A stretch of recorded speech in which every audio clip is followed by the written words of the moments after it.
Magandang gabi po, si Linyo nandito. Hindi ko lang alam kung ano po ang kanyang ipapabot sa atin. Subukan lang po natin tanungin. Kaibigan, bakit po naparito po kayo? Ha? Bakit delikado ang Taiwan ngayon? Napakarami pa naman tayong mga kababayan po dyan ngayon sa Taiwan. Mga idol, mag-ingat po kayo. May nakita si kaibigan ngayon na masama. Mayroon pong babala si kaibigan sa lahat po ng mga Pilipino nating kababayan. Napakarami kong mga subscriber po doon sa Taiwan.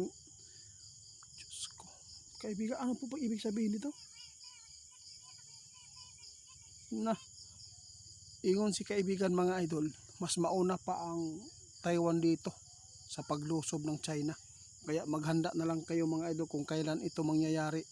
Sana po mapaghandaan po ng presidente ng Taiwan dito sa nakita ng ating kaibigan na posibleng ito ngayon ang unang target ng China.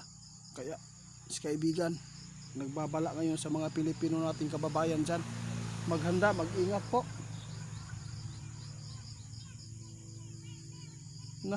Marami ako mga pinsan po doon kaibigan. Pero bakit po? Ano po pang dahilan? Oo, tama ka. Kitang-kita ng ating kaibigan na hindi po maganda po ang alitan po doon sa Taiwan at China mga idol. Kaya si kaibigan ngayon naghatid ng babala.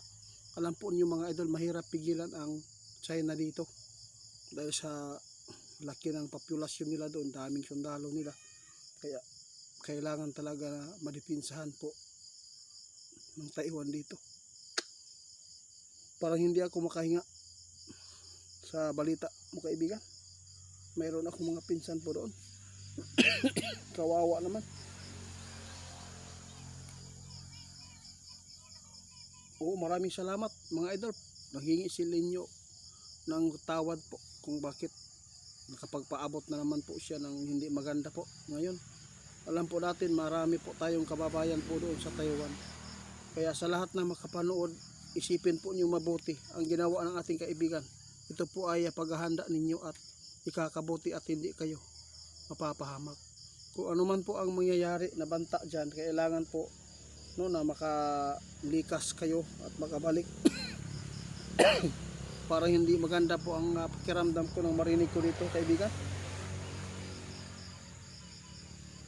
Hindi pa natapos ang digmaan sa Iran at sa Israel. Walang ceasefire. Nakakabahala ito mga idol. Kaya sa lahat na po nang nakapakinig sa ating video, pakishare na lang ito mga idol.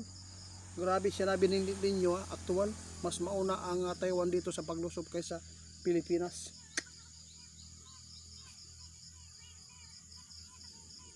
Oo, tama si Linyo.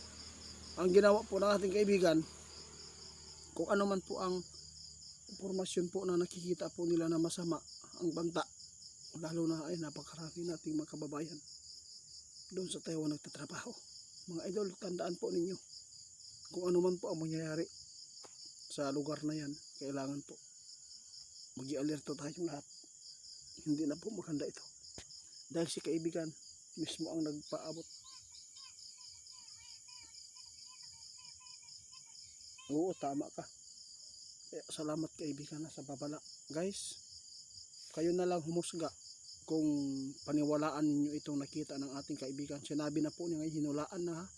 Dahil meron sila nakita, mas mauna pa ang dito, yung Taiwan sa paglusob ng China. Parang hindi maganda talaga ang alitan po ng China at Taiwan. Kaya maganda po ang mga Pilipino dyan mga idol, dahil parang hindi na ito maganda yung nakita ninyo. Sana ay hindi ito mangyari. Nakita man niya ito, pero alam po natin mayroon pang magbibigay ito ng protekta.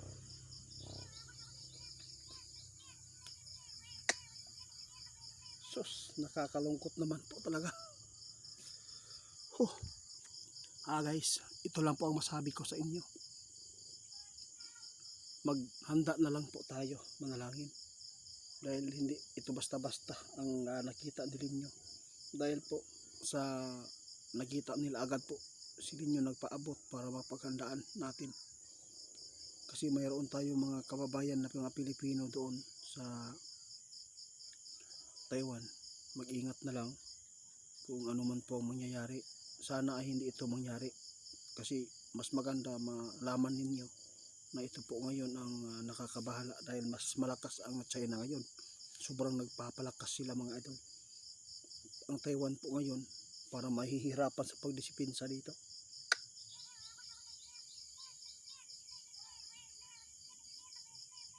Oo nga, totoo yan.